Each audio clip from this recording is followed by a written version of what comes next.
Que se passe-t-il lorsque les droits humains d'une personne sont bafoués ?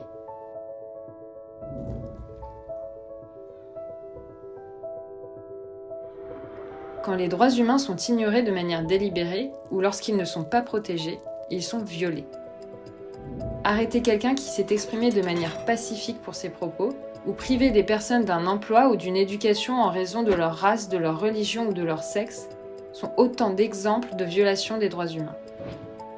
Les gouvernements et les autorités commettent parfois des violations des droits humains, mais les institutions internationales, les entreprises, les groupes armés et les individus ont aussi des responsabilités en matière de droits humains et commettent parfois des violations. Les gouvernements et leurs systèmes juridiques sont les premiers responsables de la prévention des violations des droits humains et de l'obligation de demander des comptes aux auteurs de ces violations.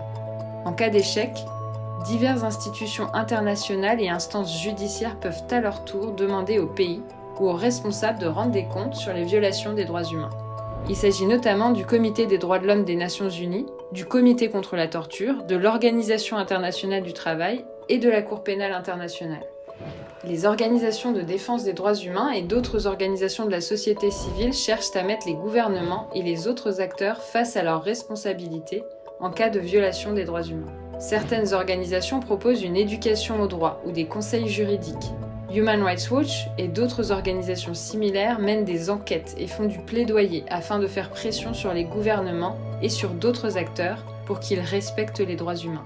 Mais en définitive, il est de la responsabilité de chacun de protéger les droits humains.